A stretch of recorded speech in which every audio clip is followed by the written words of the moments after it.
Bro, back. Greetings. How y'all doing today? Tour. Bernani Kawun Mantu Henkat Henu. My name is Mantu Henkat Henu. I'm he who gives praises and offerings. What's your views on the doomsday prophecy and what's supposed to be the end of the world, September 23rd? Wow, that's a big question.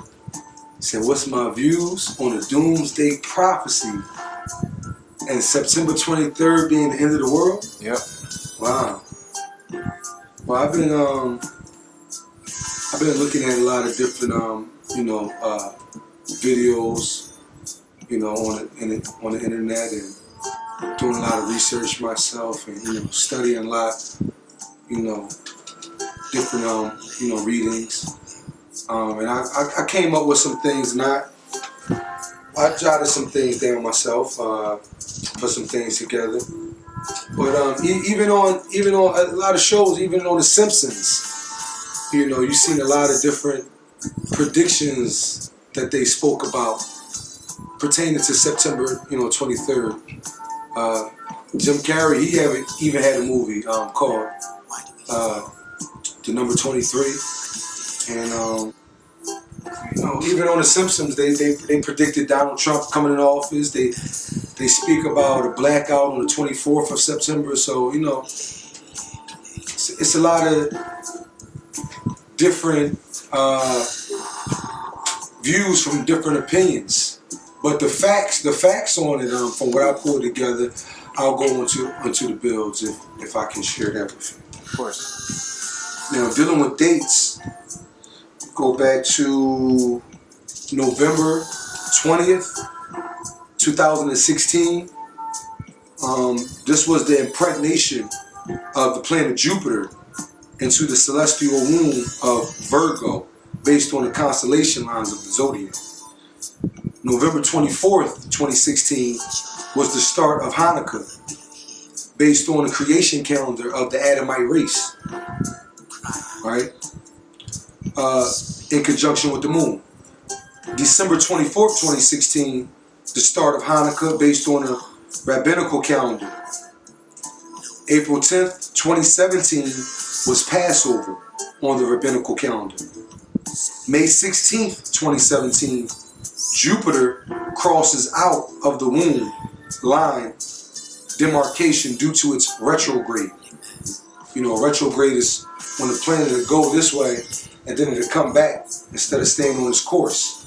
So what the planet Jupiter did, it retrograded inside of the Virgo zodiac constellation and stayed inside of the celestial womb, so to speak.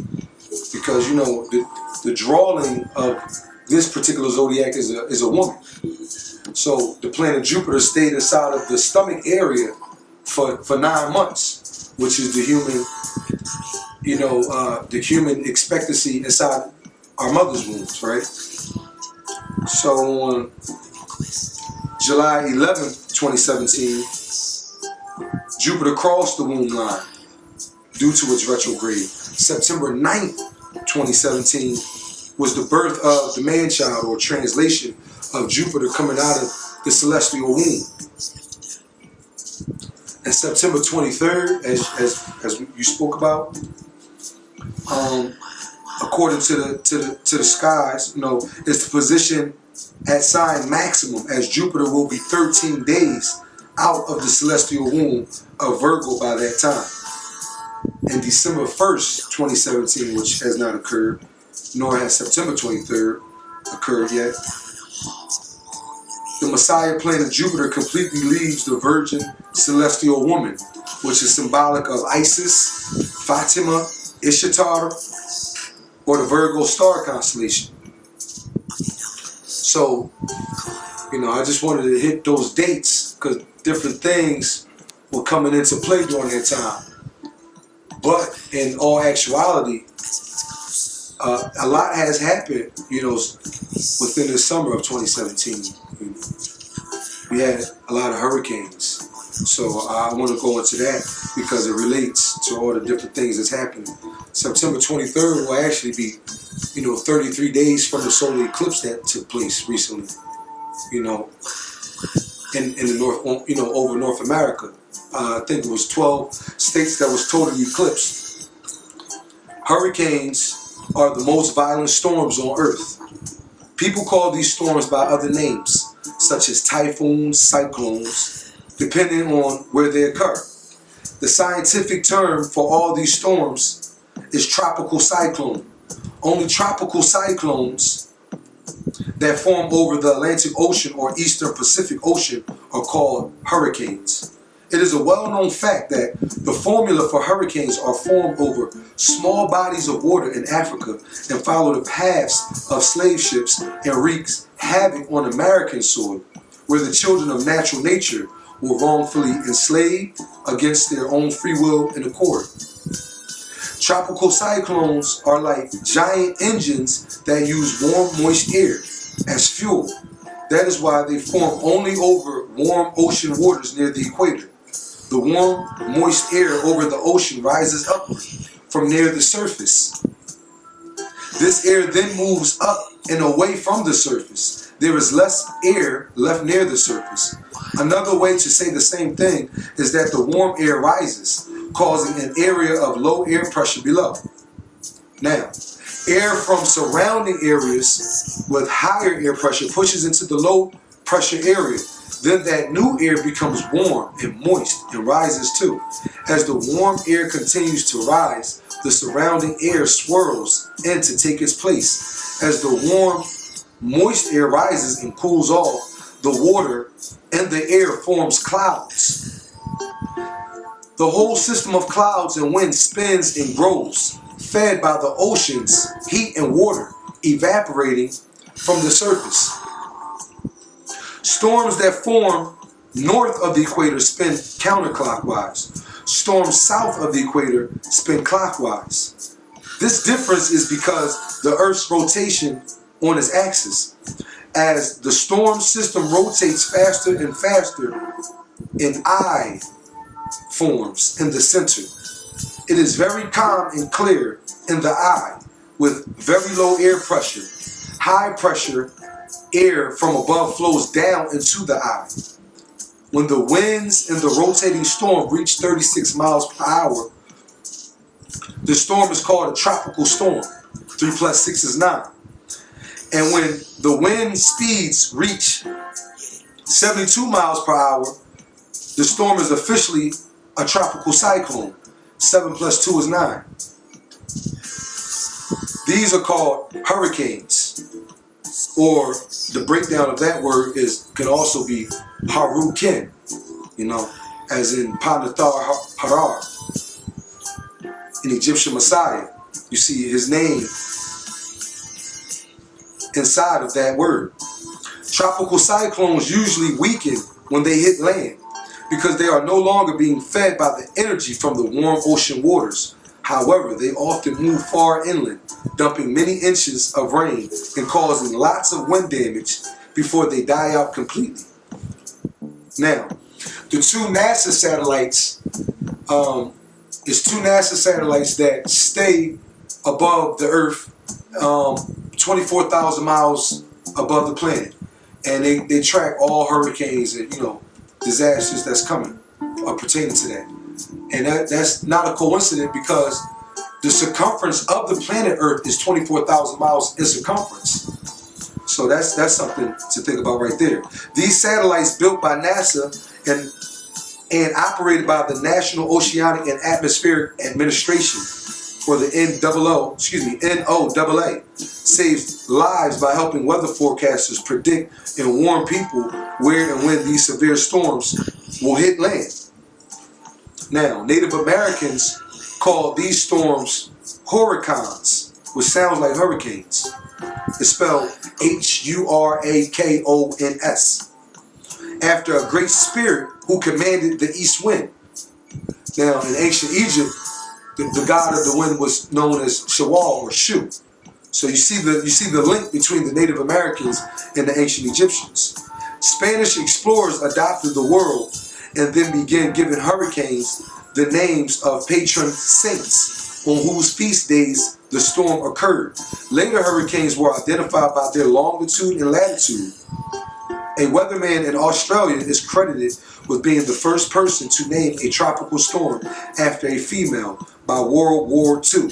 Meteorologists in the U.S. United States military named storms after their girlfriends and wives. Atlantic hurricane, you know, women can, they'll storm up, right? They can storm. Atlantic hurricanes begin to be officially given women's names starting in 1954 and men's names in 1979. Hurricanes' names are selected by the World Meteorological Organization. Every 6 years, the list of names begin again and again. However, the names of especially destructive hurricanes are usually retired. Now check this out, dealing with the hurricanes. The solar eclipse took place August 21st, right? Hurricane Harvey hit August 25th. And Houston, Texas flooded out on the 26th of August, 2017. So that's the 21st, the 25th, and the 26th. And we're going to tie that and link that to Luke chapter 21, verse 25 and 26. In quote, which says, King James Version of the Bible, Luke chapter 21, verse 25 and 26, which says, verse 25, there will be signs, this verse 25, chapter 21, there will be signs in the sun, moon, and stars. On the earth, nations will be in anguish and perplexity at the roaring and tossing of the sea. People will faint from terror, apprehensive of what is coming on the world, for the heavenly bodies will be shaken. Verse 26, men's hearts failing them for fear and for looking after those things which are coming on the earth. For the powers of heaven shall be shaken. Now you see the Korean, North Korean dictator, what's his name? Kim Jong-un, something like that. He shot a missile over Japan. I know they fainting. I know their hearts is fainting over there. You follow? Do you think the world's going to end on September 23rd? With a flat out answer, no. I don't think the world is going to end on September 23rd. I think this is more so the beginnings of the ends for certain races of people who are at the end of their DNA strands, where they are being evacuated genetically off the planet, such as the Adamite race, which is 6,000 years old. You follow? So this is the beginnings of their ends. Every 400 years, certain recessive races have to copulate and breed into indigenous aboriginal races in order to sustain themselves. So no, I don't think the world is going to end, but I think it's the beginning of a world's endings. Not the world for the black race per se, but certain sub-races will begin to be evacuated off the planet genetically. Will you be looking out for this Planet X or this mothership that's supposed to be coming into Earth's orbit? Absolutely. I'm always looking to the skies. I have experiences with crafts. Seeing these crafts up in the skies. These crafts. The Honorable Elijah Muhammad always spoke of crafts and mother planes. And September 17th, 2009, it was sightings over the Art Museum, cylinder-shaped crafts emulating emerald green light. September 20th, 2013, it was crafts over 66 and Ogats in Philadelphia. So crafts is they're always around. Like, it's all throughout the scriptures. Like, whether you want to acknowledge it or not, I'll be looking. I'm always got my eyes towards the skies. Always. You know what I mean? Absolutely. Absolutely. And when you're talking about the ships, do you have any pictures that you've taken that you've seen certain stuff? Or? Yes. My wife actually, she had footage on her phone from the 2013 incident. My daughter was there. Neighbor across the street, but her son was there. But she lost that phone, so she doesn't have that footage anymore. But even on the phone, you couldn't see the actual vehicle that we were seeing with our physical eyes. It looked like brilliant, bright lights. But what it actually looked like in the physical was a cylinder-shaped craft. Cylinder-shaped. And it looked like the size of a football field. And it was radiating emerald green light. Like it was made out of precious stones. Diamonds, you know. So it was an experience, but there are many pictures and sightings all on the net now that they can't hold back from, many people that's putting up their posts of their experiences. Should we be concerned about this mothership coming? Yes, we should be concerned. We should be concerned. You know why we should be concerned? Why? Because from the gravitational pull of this craft, it should be visible in the skies tomorrow on the 23rd. It's looking like a red star, in the sky. The gravitational pull from it is pulling on the planet, which is causing catastrophic events with the weather. And they also got their weather weapons, the HAARP, their high active, research programs, and how they have their weather manipulation weapons and things of that nature. But that's a whole other story. So yes, this planet from the gravitational pulls alone is going to cause more catastrophic damages. Volcanic eruptions, tidal waves, floods, hurricanes, tornadoes, twisters, mudslides. These are the weapons of the ancient Kemetic gods. These are the tools that they use. You know what I'm saying? To clean, as natural nature takes its course, to clean the germs off the planet. The scum of the universe, so to speak.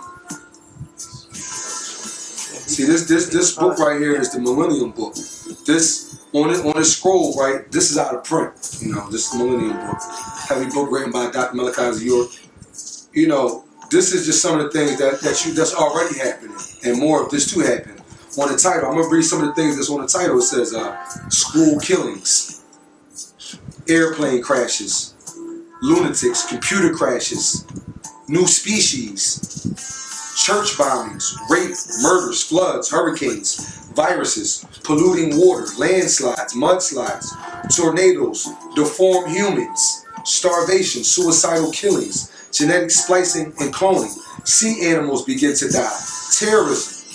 These are some of the things that was coming in with the new millennium, and some of the things that is also going to be taking place as September 23rd, ushers in. Even in the Psalms of Yanun, another scroll, they thought that him being in jail was going to stop, the scrolls from coming out. The 9 powers, the powers of 9. Floods, tsunamis, cyclones, landslides, droughts, hurricanes, storms, sinkholes, tornadoes. These are the weapons of the Nibiru. The Nibiru are the gods of ancient Egypt. You know what I'm saying? That'll be a lot of Christians. They think that the rapture is going to happen on the 23rd. They think that Jesus is coming back for them, and that they will be taken up. So you can't just find this information anywhere. There's very little information given to the general public. But where can I find these books? Oh, well, we have 13 bookstores in the United States alone. In Philadelphia, in the West Philly section of the city, 5147 West Girard Avenue is the bookstore location for Philadelphia. In New York, it's 717 Bushwick Avenue, Brooklyn, New York. So these are two bookstores in the tri-state area where you can find these scrolls and purchase them and keep them, you know, because you have to mine your mind for the jewels of your soul. And that's what it's all about, raising yourselves up, you know, in degrees. And this is all about self-awareness, actual facts, and universal, you know, affirmation into information that's, you know, perfecting our beings here on this planet, and, you know, letting us know what time it is, you know, decalcifying our third eye. See, in Judaism and Christianity, in the book of the prophet Daniel, the supreme seraphim or archangel, high priest, king, angelic being, Michael, who was also identified as the chief prince and protector of the holy seed, who will rise up at the end times. Malachi chapter 4, verses 1 through 3. For behold, the day cometh that shall burn as an oven, and all the proud, yea, and all that do wickedly shall be stubble. It rhymes, you see that? And the day that cometh shall burn them up, saith the Lord of hosts, that it shall leave them neither root nor branch. But unto you that fear my name shall the Son of Righteousness arise with healing in his wings, and ye shall go forth and grow up as mighty children in the belly of the beast. And ye shall tread down the wicked, for they shall be ashes under the soles of your feet. In the day that I shall do this, saith the Lord of hosts. Michael is the head of the archangels, who was mentioned in the holy text of Judaism, Christianity, and Islam. His name is a statement and a question that means, who is like God? Jude, the book of Jude, chapter 1, verse 9. Jude. But even the archangel Michael, when he was disputing with the devil about the body of Moses, did not himself dare condemn him for slander, but said, the Lord rebuke you. This example of Michael refusing to utter a curse word at the devil, that old serpent called Satan, should be a lesson to all of us on how to deal with demonic forces. We are not to address them, but rather to call out to the overseers, the heavenly hosts, for deliverance and power over them. Michael is a warrior angel in the New Testament. In the book of Revelations, a war breaks out in heaven, and Michael leads God's army against Satan and his army of fallen angels. Revelations chapter 12, verse 7 through 9. Then war broke out in heaven. Michael and his angels fought against the dragon, and the dragon and his angels fought back. But he was not strong enough, and they lost their place in heaven. The great dragon was hurled down, that ancient reptilian called the devil, or Lucifer, who leads the whole world astray. He was hurled to the earth, and his angels with him. In the Quran, the name Michael, Mikael, is mentioned only once. Al-Quran, chapter 2, verse 98. Whosoever is an enemy of God and his angels and his messengers, and Jibril and Mikael, then God himself is an enemy to the disbelievers. So the reason why I brought Michael in, pertaining to September 23rd, is because Michael, according to Revelations chapter 22, verse 16, is the one who the Messiah, according to the scripture, the Messiah Jesus in the Bible, he said that he was going to send his angel to testify these things which must shortly come to pass. That's what he says in Revelation chapter 22, verse 16. And then when you go into Daniel chapter 12, verse 1, you see it talks about the end times and how Michael will stand up in the end times. You follow? So this is why I brought Michael into it, because right now we know who Michael is, where Michael is, and who Michael is. As far as being partner back, Yanun, 19 for the 24 elders.